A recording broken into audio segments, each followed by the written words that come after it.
Good morning, it's Saturday, it's about 11 o'clock this morning. Oh, look at the grey hair on my chin. Look, see, I am getting older, despite what caller says. I'm not Benjamin Button. Just out on the beach with the boy. There it is, there.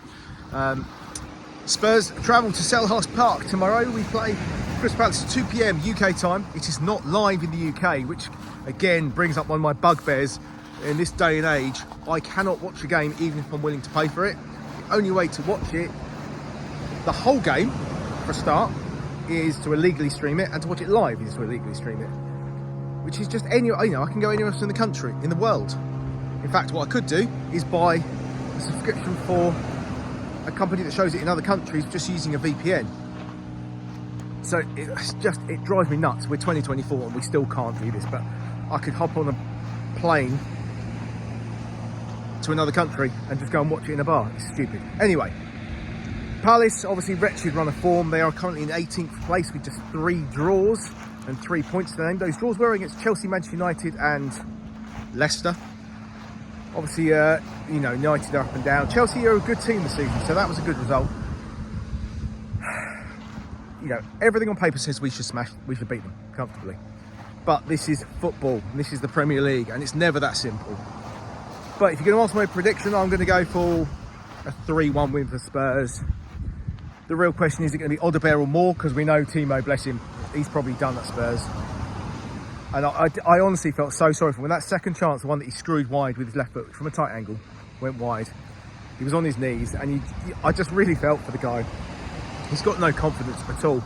He's clearly got a good footballing brain, because he makes really good runs. He's rarely offside, but when it comes to that final bit, there's nothing there. He's got no confidence. You see him in training, knocking the ball in, but in front of a crowd in an actual game situation, when Sonny goes through, we're all pretty confident he's going to score. When Timo goes through, we're all pretty confident he ain't going to score. So I have a feeling that Odegaard, if he's fit enough, will start. Obviously, Moore played 85 minutes or so on Thursday. It'd be interesting to see if he does get thrown in from the start, because Ange has said he's ready to start. But he's 17 and we've got to manage him as well. What I don't want to see is Mikey Moore become another one of these players that burns out by the time they're 30.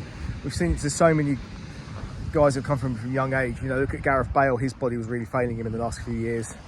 Rooney went, Michael Owen went, all these guys that, apart from Ronaldo and Messi, who are obviously just complete freaks, so many top players who've come from a young age have just struggled. As they've got older, their bodies just can't cope with it. So we really have to manage him. He seems to be very level-headed. James Maddison gave him a really glowing description. Really said, that he's a good lad. He works hard. He does listen, and he wants to learn. Also compared him with Neighbour.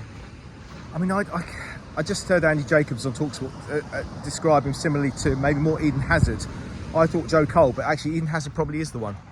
But it's going to be a really exciting time. Let's not get too over the top with him, because he's 17, and we've seen players start off well and drop off, and he's going to get kicked. You see, I know we all say Saka's always injured, but Saka gets kicked a lot. Jack Grealish gets kicked a lot, and that's what Mikey Moore's going to have to put up with his life. Messi kicks so much. I'm not saying Mikey Moore is Messi. Just saying these sorts of players get kicked a lot, and it's how you overcome those knocks, and if you can ride them and learn to play with them. So that's enough for me. That's 4 minutes. How many Spurs?